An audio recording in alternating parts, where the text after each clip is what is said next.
you, Judge. Thank you for inviting me. It's great to be here. Thrilled. The National Judicial College started more than 50-some years ago. Tom Clark, right? Yes, actually 60 years ago. Oh my gosh. We're actually celebrating our 60th anniversary this year.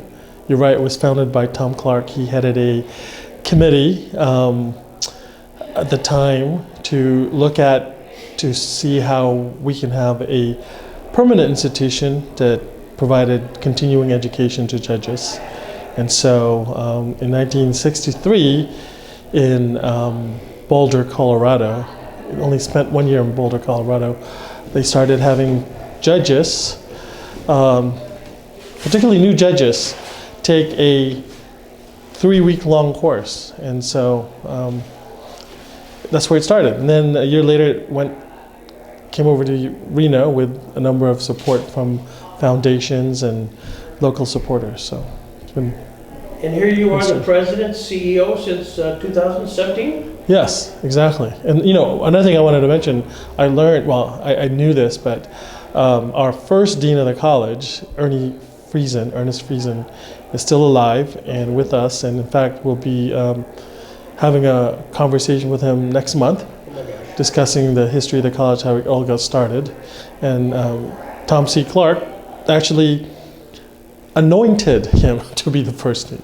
Let's just say. That's interesting. He was 37 years old. He was doing some educational program for judges in Chicago and thought he would do a superb job. So that's really interesting. Yeah. I did meet Mary Clark at one point. I think that's Tom's daughter. Yes.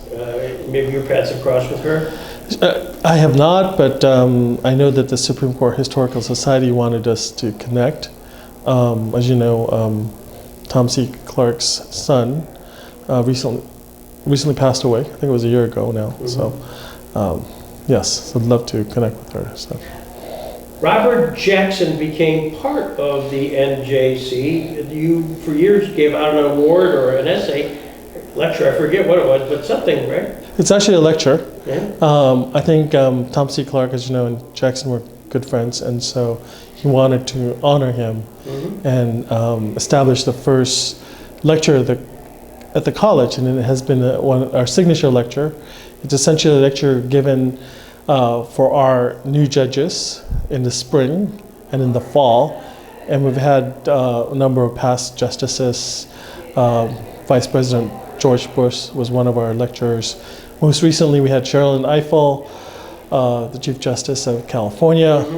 So a number of prominent individuals, but individuals who also really just cared about justice and also provided some thoughts on where the judiciary is at today. So. An aside, our very first lecture, we had a big lecture in 2001, and it came from your lecturers, Judge Keesler. Yes. Judge Keesler came here, reprised his speech on Jackson and humor. Now, you can't even wrap your head around lawyers, humor, but he did it for 20 minutes and just not. He would be the perfect choice for that. Yeah. I cannot do a repeat of that. I'll send you we have it filmed and I'll send it to you. And I was just actually speaking with Judge Keesler. He just, to inform him actually, and this isn't public yet, he'll be receiving the Payout Award, which is our highest award given to a faculty in April. So I won't do that. Exactly. I won't leak it.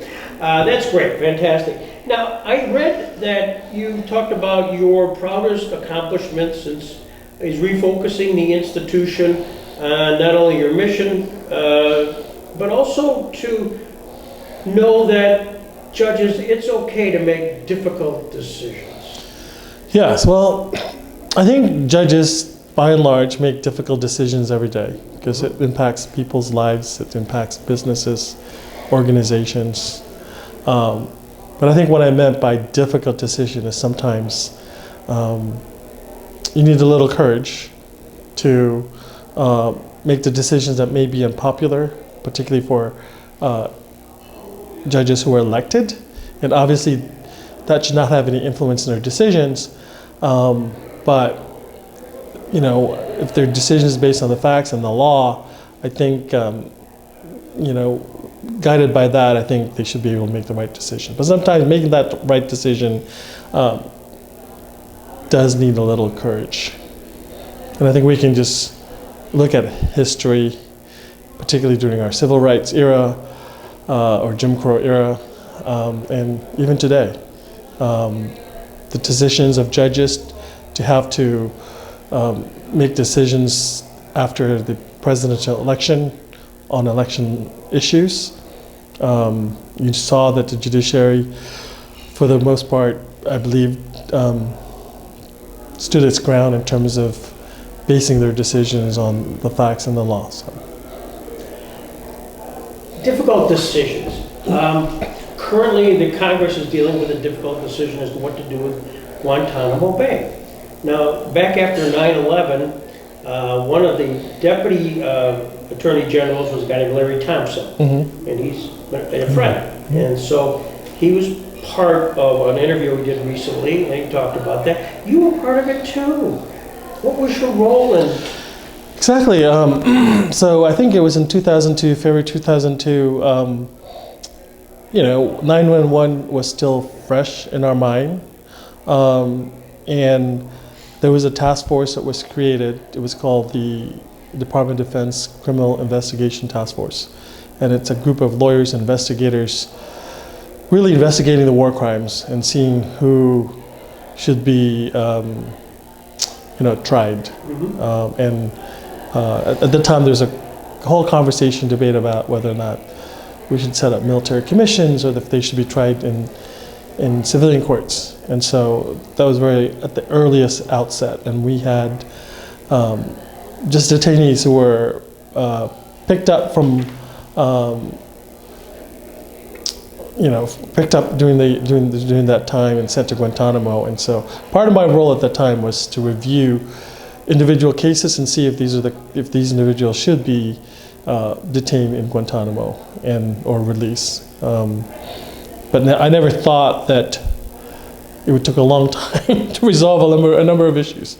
I know that now those numbers have dwindled down to double digits. So, and some of those cases are still going through the process. So, reflecting on that experience today, you said it challenged you to live out what the Jesuits taught me about discernment and critical thinking to make sure I was making the right decisions. Yes.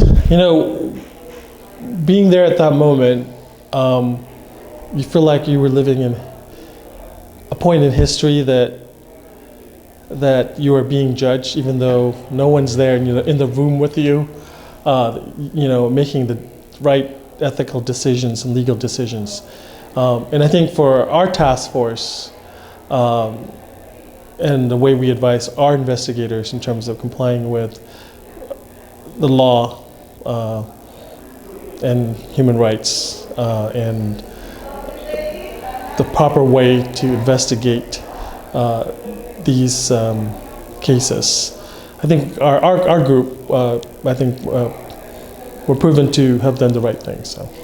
Was there, obviously at that point, there is no manual. It's nothing. You're making stuff out of the whole cloth. What was your kind of guiding light here? Well, the guiding light is that, one, we have a constitution, right? And it's to establish justice. And the guiding light also was our oath that we took as officers, as lawyers, as investigators, because we worked with all the military investigators, even the FBI was there, present. And so I think the guiding principle was our oath to uphold the Constitution of the United States from enemies, foreign and domestic. And so I think that's always been my guiding light as a servant, public servant. So. You're quoted as saying there was tension between trying to protect our country and getting the best intelligence, and at the same time trying to establish justice. Exactly.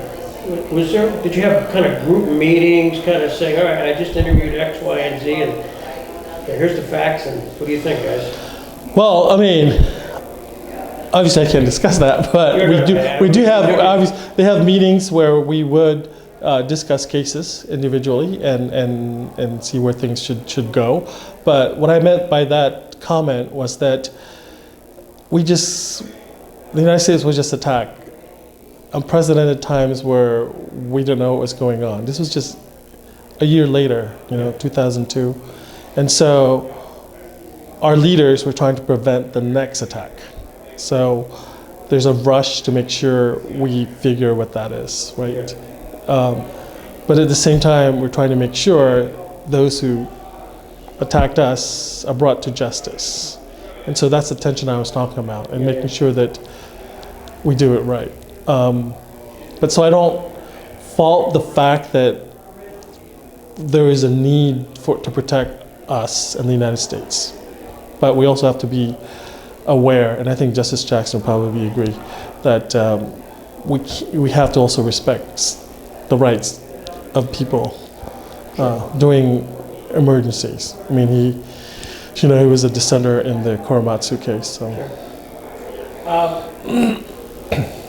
Talk about Jackson. I mean, what does that? Did you study that as you were at Washington Law School? Was that something? No, I didn't. Jackson didn't really come to focus for me until I got to the college because of the Jackson lecture. Although I knew about his role as a prosecutor in Nuremberg, and because of that, he was a hero, and he was someone that I think people look up to and principled.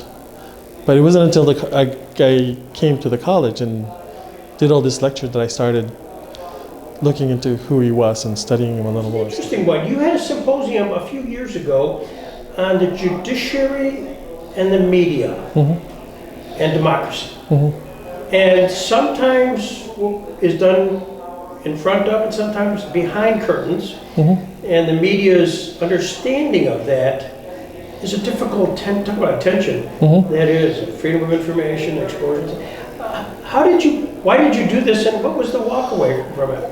Well, I was inspired by reading the book How Democracy Die, How Democracies Die, or I don't know if you've heard that book, and the book really talked about 3 institutions that once they're weakened is the start of the death of democracy, and obviously the judiciary is one, and the other is the press. And so at the college we used to have a Center for Courts and Media, which was funded by Don Reynolds, and that endowment still exists. And so while the Reynolds Foundation is no longer in existence, we wanted to continue the work of that center with issues involving the press. And so we thought this would be a good melding of 2 institutions in understanding their role in preserving our democracy. And so that's what we did. And I thought it was a very powerful symposium. And kind of as a follow-up, so last year in Chicago, we held another symposium, which we're committed to do again next year and then the following year.